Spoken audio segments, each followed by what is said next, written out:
Welcome. Welcome all. Boy, I'm matching my shirt. Damn. I just watched the 4th episode today. I'm recording this in the past. I'm coming to you from the past. I had time. My car's out of commission. I was like, fuck it, let me just stack episodes. So, yeah, it's been interesting. I hope everybody is doing well. Happy Friday. We're definitely in the thick of the summer, if I'm not mistaken. There's a full moon that just passed. Hopefully that went well. Let's see. Random page. Is that it? Should I go into anything else before I start just going into it? Nah. How do you feel about buying a home? I would love to one day. What TV shows have you binge watched? Oh, this is easy. Okay. Schitt's Creek. The Office. And I used to binge watch The Office on DVD.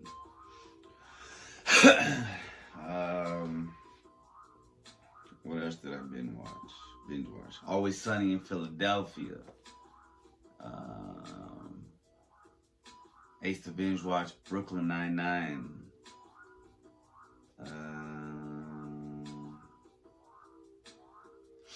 Me and my son one time we binge watched Everybody Loves Chris. Everybody Hates Chris. Binge watch. Yeah, I guess that's all I can really think of. The Office, Always Sunny, Schitt's Creek.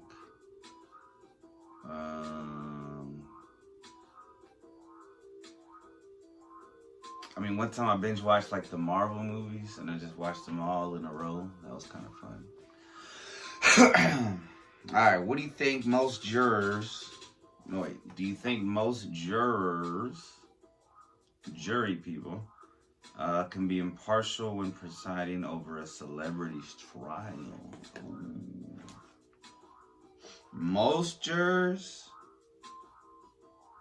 social media would have it seem that most people are fans of these celebrities.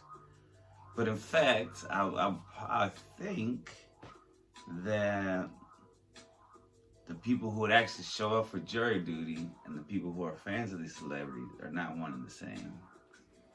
If that makes any sense. What's harder today than it was yesterday?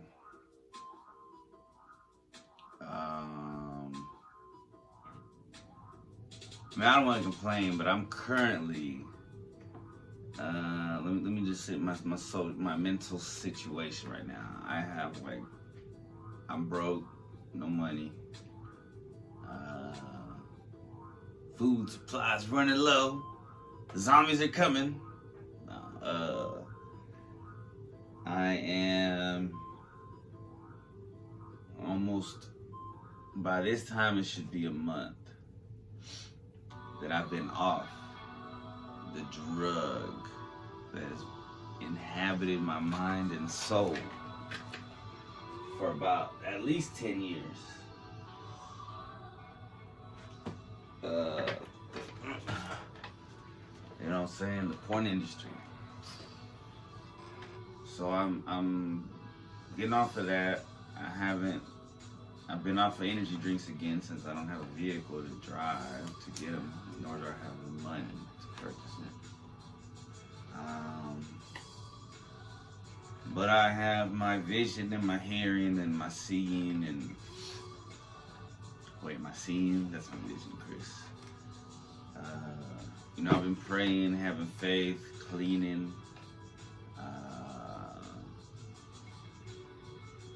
Trying to bring order into what I can control in the time being. Certain things are out of my control, and that's part of maturing, is realizing you can't control everything, and so why why worry about all of it? You know, and these past couple of days, I haven't been reading as much of the Bible as I was, but I did finish Isaiah today. And I'm about to start Jeremiah. So yeah, I mean, it helps with faith, for sure. Whether you believe in it or not, I think it helps. You know, when I finish reading the Bible, I want to read the Bhagavad Gita. I don't know how to say it. I want to say it wrong. The Quran. What is the other one? The Gnostic. I don't know. It'd just be interesting to read them.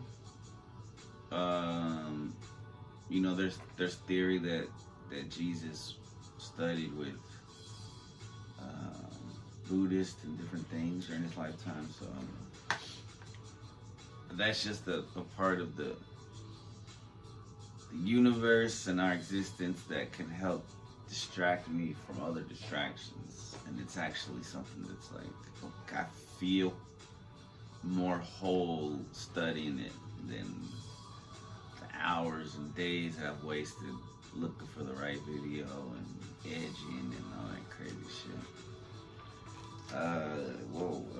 So what's harder today than it was yesterday?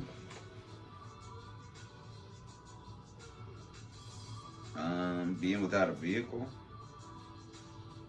Each day it gets a little more anxious. But thank God I have insurance and the car wasn't totaled, so everything should be taken care of, you know. I mean, I'm on vacation, so it's not like I have anywhere to go, technically. What was your worst brain fart moment ever? Ooh. I got those worst ones. I don't know about a worst one where I remember it. Brain farts, that's a pretty funny word. I mean, I wonder who came up with it. Oh, I had a brain fart. Like where your brain passed gas and you forgot something. It's a brain shart when you say some bad shit on accident. What was your blessing in disguise?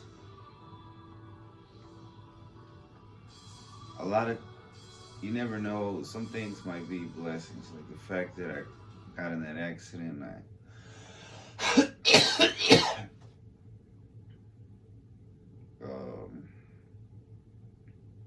if I hadn't gotten in this accident, the next one might have been a lot worse. Now hopefully there won't be another next one if it's in my control.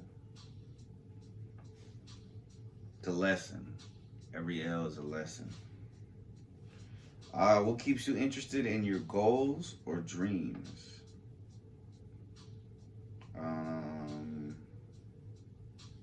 What keeps me interested in the belief of miracles, faith in the Creator, and also love for my son. What do you consider to be irresponsible? A lot of things are irresponsible. I was eating fast food all the time. That was irresponsible. Spending money that I didn't budget. Not budgeting correctly is irresponsible, which I was doing a lot. Unprotected sex is irresponsible, but, you know,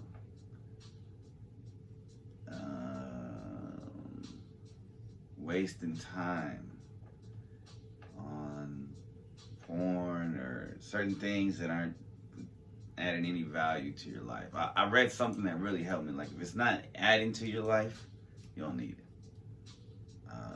So I was like, okay, caffeine is adding, kush is adding, porn is not adding anything to my life. Any positive at all. It's all negative. And I was just thinking about today, because of this post on Facebook, because our subconscious absorbs everything. So when you see these advertisements that are talking about make your dick bigger or make yourself skeet more, the subconsciously is telling you, oh, I don't skeet enough. Oh, I don't, my dick's not big enough. And you're just constantly being told that you're not good enough. And it's just, it's a vicious cycle that you might not even realize is happening. I didn't realize it was happening. Let's see, if you achieved all your life's goals, how would you feel? Oh, if I achieved all my life's goals, I would feel at peace.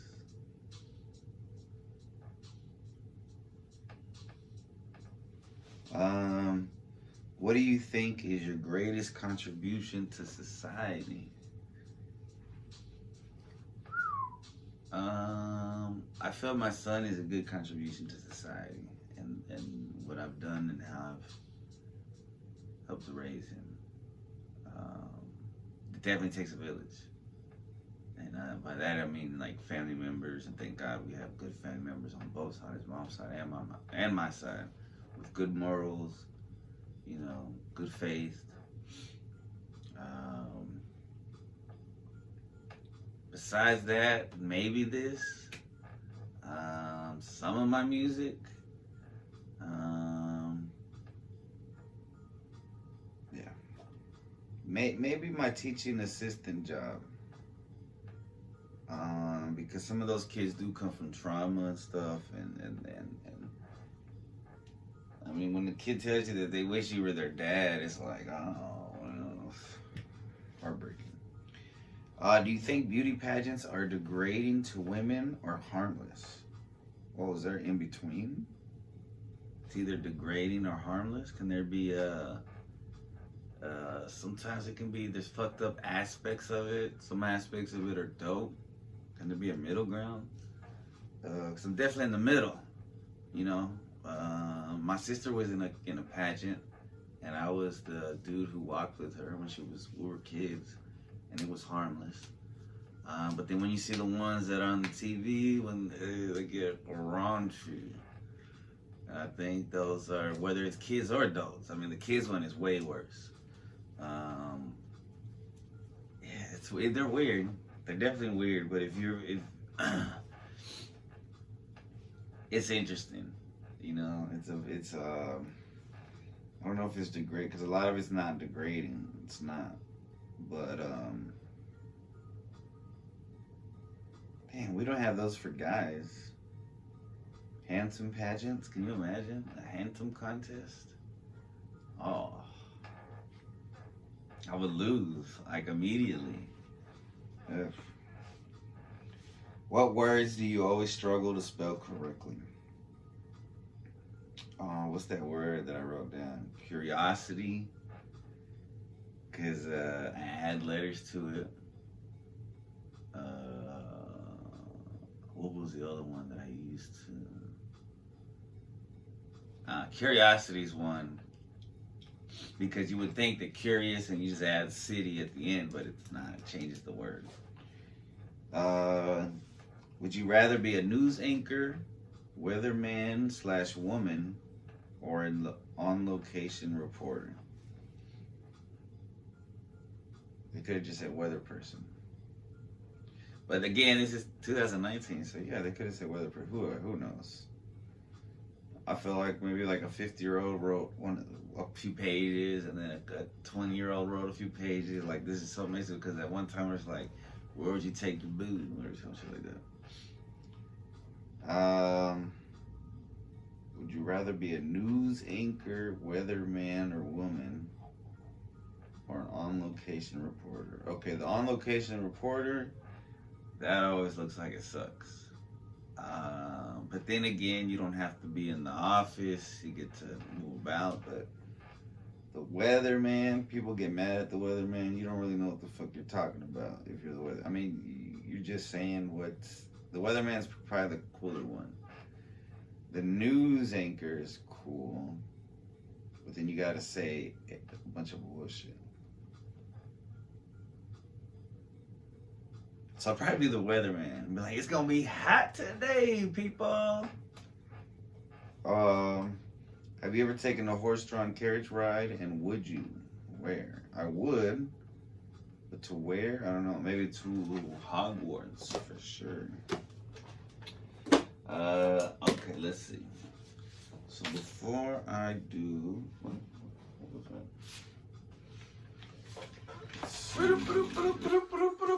Welcome to Anxiety News. This article today is from PsyPost. That's PSY post.org. And it's by author Patricia Sanchez. Shout out to Patricia Sanchez. It says, taking a break from social media improves psychological well-being, depression, and anxiety. Interesting. Some of us may have known this already, but sometimes people don't want to believe something until there's an article or a study or something. So, high social media usage may result in increased odds for depression and poor mental health in general.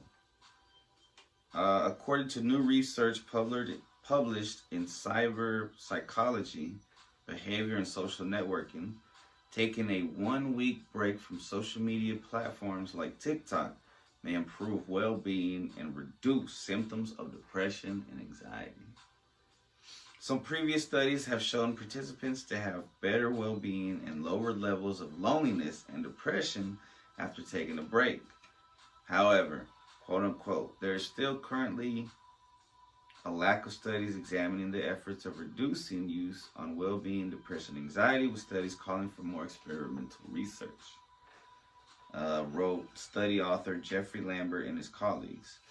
To address these gaps, the present study aimed to understand the impact of taking a 1-week break from social media, that's Facebook, Instagram, Twitter, and TikTok, on well-being, depression, and anxiety compared with using social media as normal. Participants were recruited from various social media sites and by word of mouth, local news ads, and radio broadcasts. Eligible participants were adults reporting using social media every day and willing to stop using social media for 1 week. Participants who were iPhone users needed to access to the Screen Time app, and Android users needed to download the Action Dash app, which they used to provide evidence of their screen time. Participation was voluntary and not compensated. Participants were randomly assigned to one of two groups. The intervention group, where they were asked to quit social media for a week, and the control group, where they continued social media use as normal. After 1 week, all participants took a follow-up survey where they provided evidence of their screen time from the relevant apps. Participants then completed measures assessing well-being, depression, and anxiety, both at the beginning of participation and in the follow-up survey. Results indicate intervention groups showed overall improvement in well-being scores compared to the control group. Furthermore, the intervention group showed significant reductions in depression and anxiety scores compared to the control group. Follow-up analysis suggests that the improvement in well-being and reduction of depression and anxiety scores worked through participants reporting spending less minutes on social media. The researchers noted that different platforms appear to be associated with different psychological outcomes. For example, our results indicated that reducing time spent on Twitter and TikTok may mediate the effect abstaining has on reductions in symptoms of depression, whereas only TikTok mediates reductions in anxiety, they explain. Overall, results from this study add to the growing research literature showing the negative impacts of social media use on mental health. The authors cite their recruitment method as a potential limitation of the research, as recruiting people who are willing to abstain from social media might have impacted their results. The study, taking a 1-week break from social media improves well-being, depression, and anxiety, was authored by Jeffrey Lambert, George Barnstable, Eleanor Minter, Jemima Cooper, and Desmond McEwen. Yeah, I mean, it just makes fucking perfect sense. Like, I didn't watch. Shout out to my other bottle. Look at some more stickers from Bling Tadco. Um,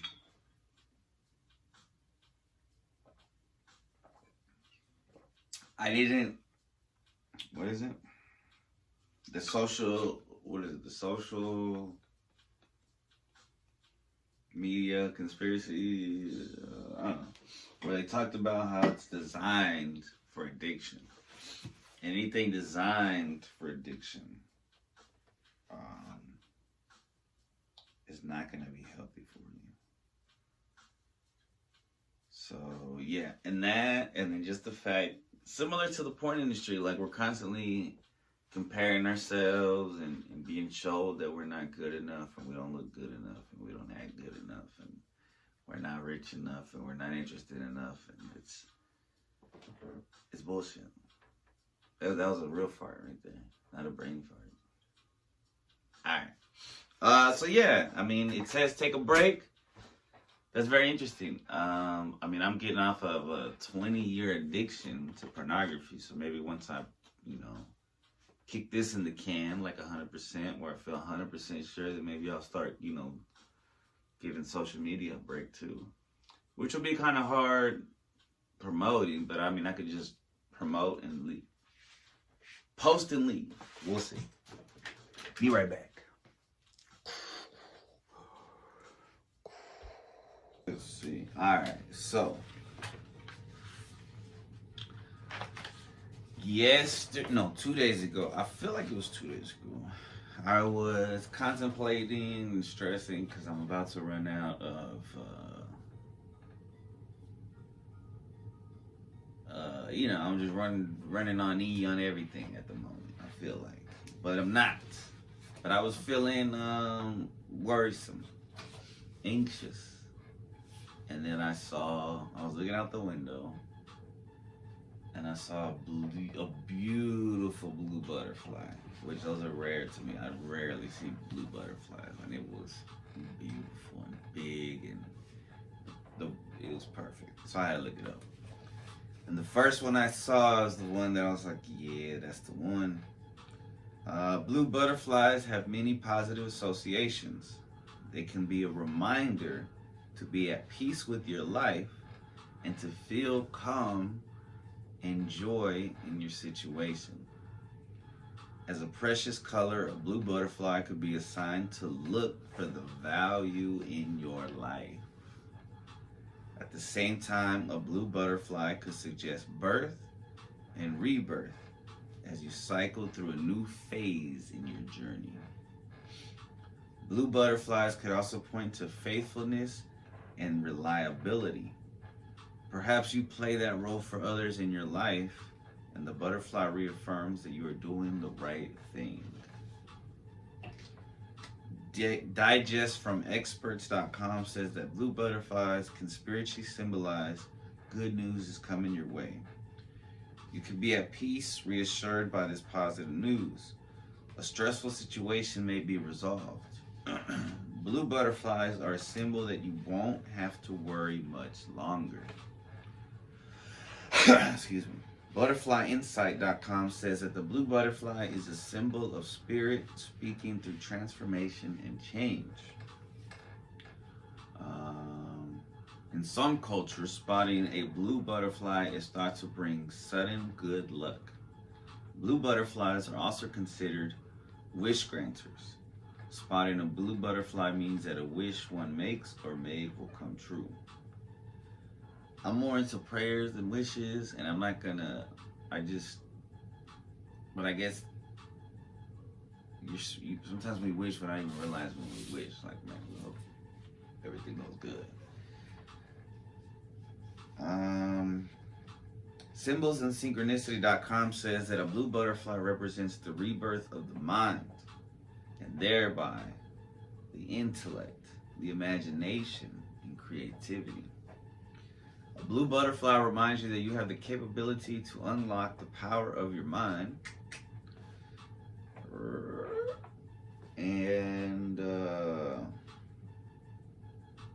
and can engage in wonderful creative endeavors that will nourish your mind and soul. Magical Spot, as in MAGICKAL spot.com, says that in most cultures, the blue butterfly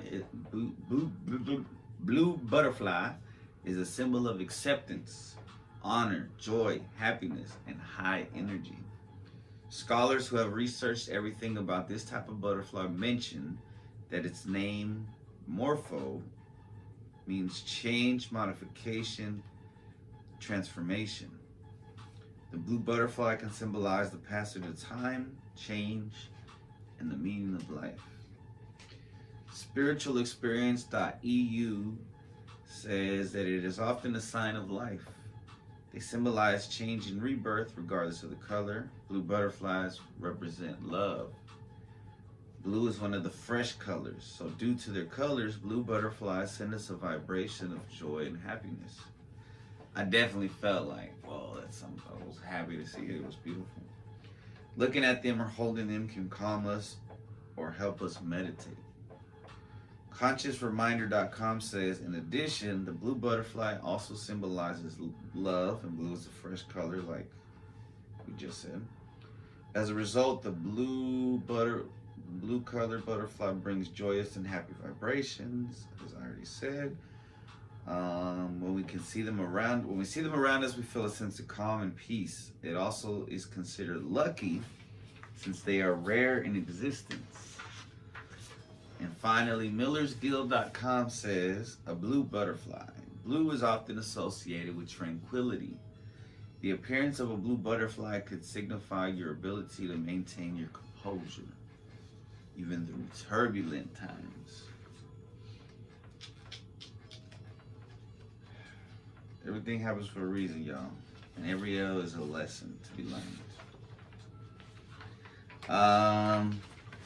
So then I saw these. I was seeing these birds at work a lot, and I see them around here sometimes, and they're very cute. They're tiny little birds. And I was like, for some reason I knew that a finch was the name of it, and I don't know how I knew that a finch was a type of bird. So I looked it up, and yeah, I was right. And they're called house finches. So, RichardALewis.com says that spiritually, house finches mean happiness. A mere sight of this bird or her song falling into the ears of listeners, is enough to brighten up the entire day and keep one happy. Having a finch as your spirit animal indicates that you are strong and focused. You can enjoy the bright and happy days while being positive and strong on not so happy days. WhatisMySpiritAnimal.com says that finches eat seeds, providing tons of symbolism and meaning. The seed embodies potential, and the finch gathers the nuggets, internalizing all possibilities. On a human level, the seed represents the kernels of wisdom and knowledge you collect, feeding your soul. Because the finch is so small, they are emblems of vulnerability. WorldBirds.com says that in Native American traditions, finches are often associated with celebration and joy. They are regarded as good omens of good things to come. MillersGuild.com says that house finch symbolizes harmony in life. Even if you're going through a tough time in life, these finches remind you to persevere, as good times will knock on your door soon again. Savor your beautiful memories and learn from your recent failures in order to move ahead in life. Angels of abundance are always looking out for you. What's-your-sign.com says that the finch is a symbol of longevity in Asia. It is correct that the finch is a great representative for courage, determination, and fearlessness when it comes to facing harsh conditions. Symbolic finch meaning also deals with resourcefulness. They make their way in the world with what they have at hand. Or wing, I should say. That's what they say. Which is pretty interesting because making do with what you have at hand, being resourceful. I'm these past few weeks I've had to be definitely resourceful, especially this week. You know what I mean? Okay, let me get a drink of water. Shout out to blanktag.co for these badass stickers. They didn't give them to me on the bottom, but fire. Fire. Waterproof. I've been washing these and using these and love it.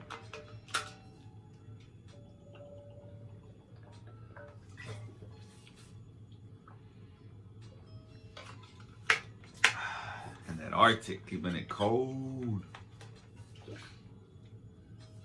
Keeping it cold. Alright. Continuing on. Angel number 232. I was looking at the time. We just passed 2444. So angelnumber.org says that 232 is an encouragement from the angels to remain focused on your goals and have faith in your abilities to accomplish them.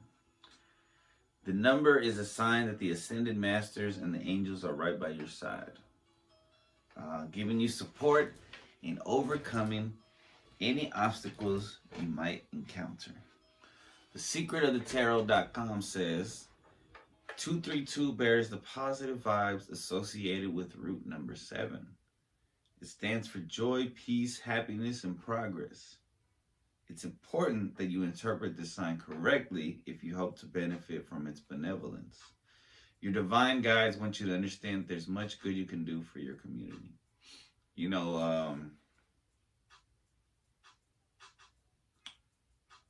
I said that whenever I had the accident. I was like, this is just a speed bump in the process to progress. Sunsigns.org says that 232 meaning implies that the angels are asking you to encourage yourself to grow. Therefore, you need to begin to grow in all aspects of your life: career, personal, family, even in your own personal inner self-growth. Self-growth is inevitable, and growth must happen. It's so synchronicity type. It's so synchronized to what I'm going through. Angelmanifest.com says that 232 represents the possibility of creating a good marriage by remembering your sentiments of appreciation and respect. I don't know why. Or whatever. Cultivate your feelings for the person of your choosing and believe in them. Have faith in your mate. It also implies believing in yourself that you picked that person as your life mate. TrustedPsychicMediums.com says that 232 also symbolizes that you will have a happy and joyful relationship once you find the right person. Okay, that's regarding the 103 because I'm like, what is it? It shows that you will use your creativity and abilities to make your partner happy.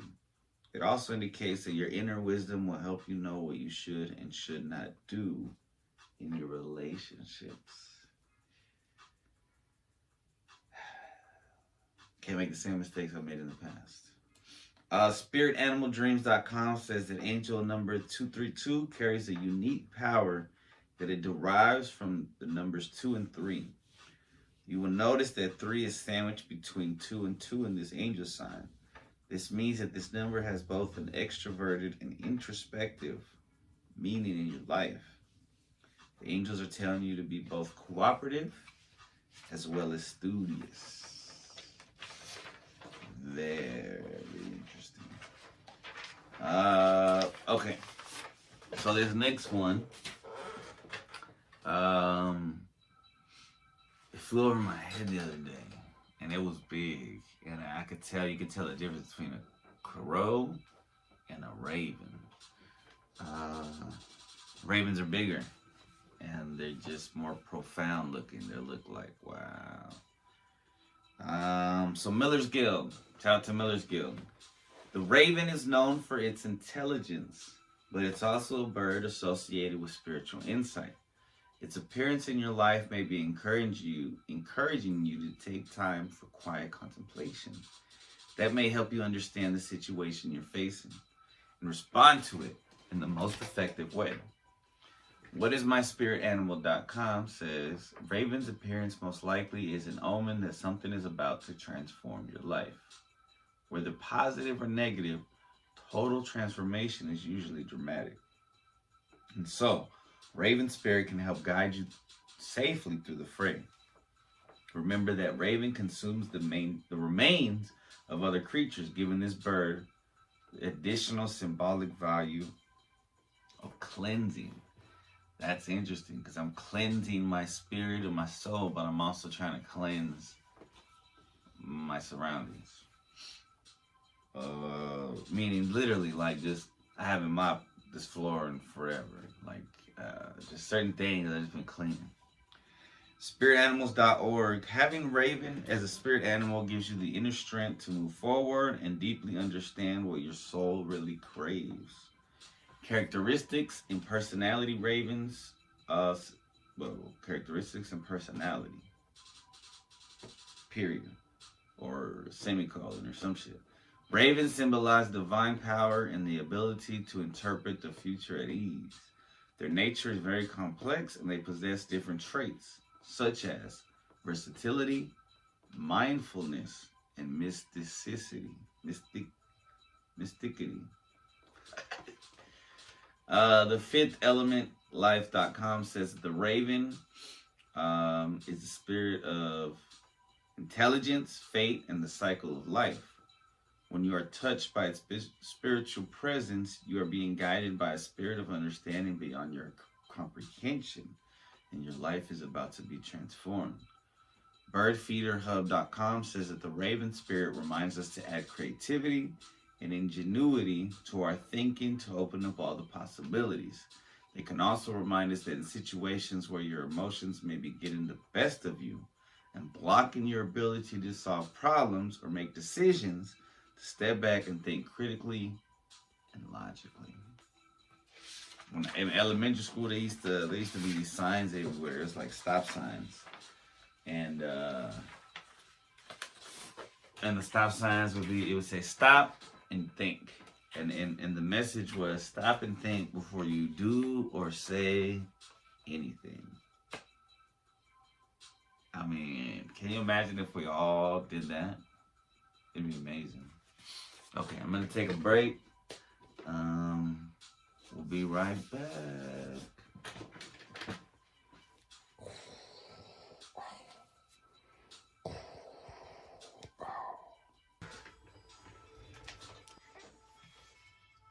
Yeah. Alright. So last week we did not do a Badass Woman in History. This week we will, but we won't have a movie or series review. But that's okay. It's okay, man. Alright. So, Badass Woman in History. Mary Beatrice Davidson Kenner, a.k.a. Mary Kenner. Born May 17th, 1912, passed January 13th, 2006. She was an African-American inventor who received 5 patents in her lifetime. She holds the record for the most patents awarded to a black woman by the U.S. government. Kenner's first and most noted patent was in 1957 for the Sanitary Belt, the precursor invention to sanitary pads. She originally invented the belt 30 years prior in the 1920s, but was not able to afford a patent, and she faced racial discrimination when trying to market the product. Kenner's following 4 patents included a sanitary belt with a moisture-resistant pocket, a toilet tissue holder, a hard surface tray and pocket for holding items that mount to wheelchairs, walkers, and a wall-mountable back washer and massager. Interesting. Kenner was born on May 17th, 1912 in Monroe, North Carolina into a family of inventors. Her father, Sidney Nathaniel Davidson, patented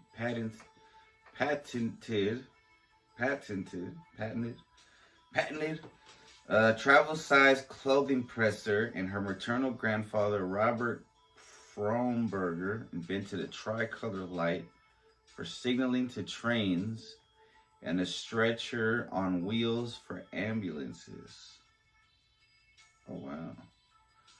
Her sister, Mildred David Austin Smith, born 1916, passed in 93, also grew up to patent a board game, Family Treedition, in the 1980s.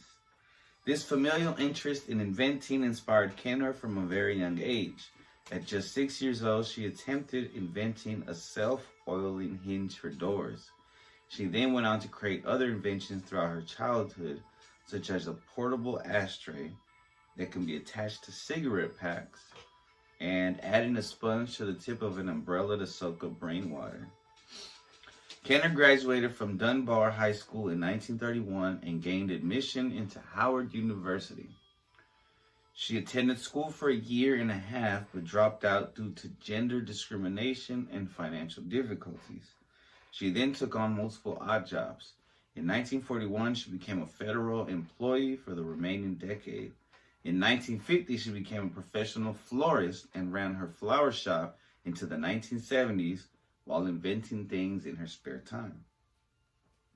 In her lifetime, Kenner created many inventions and had many patents, like we said earlier. Her first patent was in 1957 for the Sanitary Belt, which was before the time of adhesive pads. And her invention was much more effective than the rags women were using at the time. Menstruation was not commonly talked about during this time and was considered taboo. In the 20s, most women tended to make their own menstrual products at home out of clothes and rags, and only really used commercial products like Kotex pads when they had to leave the house for school or work. She originally invented the sanitary belt in the 20s, but she couldn't afford a patent at that time.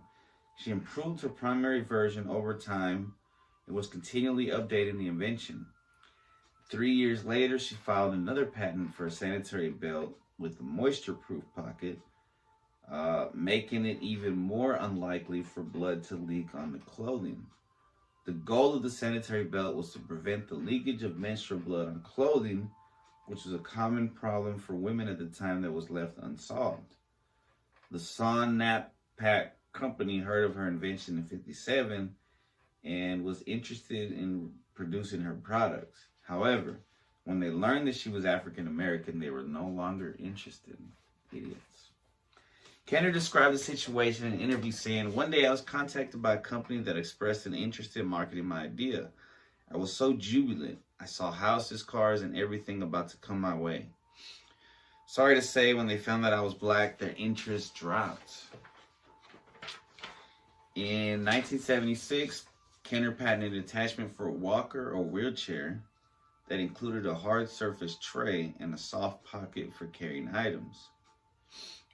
Kenner also invented a toilet paper holder that she patented. Her final patent, granted on September 29, 1987, was for a mounted backwasher and massager. Kenner never received any awards or formal recognition for her work. However, her inventions and contributions helped pave the way for subsequent innovations. Kenner still holds the record for the greatest number of patents awarded a black woman by the U.S. government.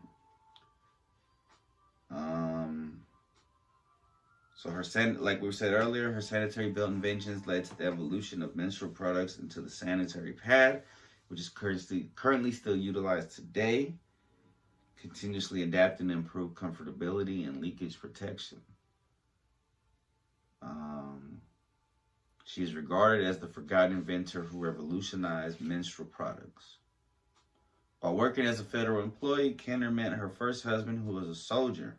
After 5 years, the two divorced, and around the same time, Kenner left her job and opened a flower shop while inventing on the side in her free time. In In 1951, Kenner remarried to James Kenner. And in 1970, she sold her shop and the two moved to Virginia, where they became the foster parents of 5 boys and eventually adopted a son. Then at the age of 93 on January 13, 2006, she passed away. Wow. That company could have made so much money. At least they didn't steal her idea, though, you know?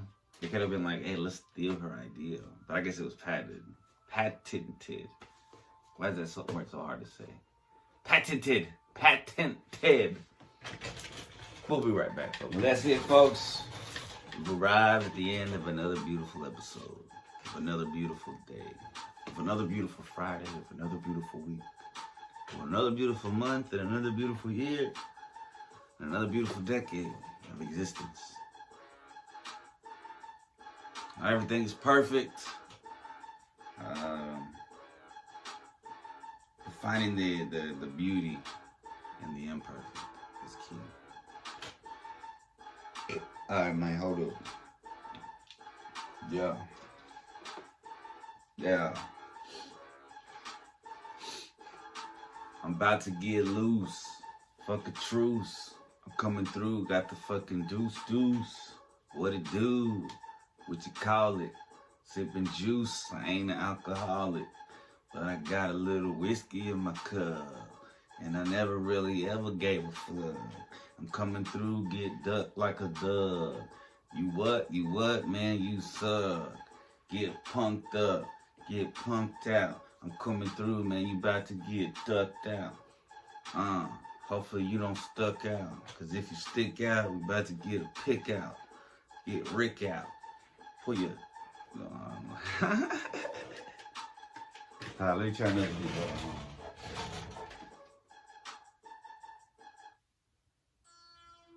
Nah, that one's real hard. Alright, man, hold up. Alright, man, hold up. This is the end of another episode. Number 85. It's a vibe. Feeling fly. What it do ever since I was born until the day I die. I stay true. I bleed blue, but I also bleed red. Oh, what you mean? Is he dead? Now, can't you just comprehend that this is the end of another episode? The epicenter. I'm coming through the placenta. I don't know what I meant to enter. I meant the center of the earth. It's the birth of the gift and the motherfucking curse. What's worse, to unearth a beast or to reverse the streets back to their position? What do you mean, man? Why you switching? Why you complicating? Pulling swishers? Oh man, I'm just trying to blow some pictures. What you mean? I don't know. I'm fucked up and moving kinda slow. But these words, they rhyme. I'm about to do some time when I do the rhyme. I don't mean in jail. I don't mean in prison. I mean on this computer. What you miss? Anyway, guys, I'm gonna have to keep practicing. That was better than last week, I think. Love y'all. Peace.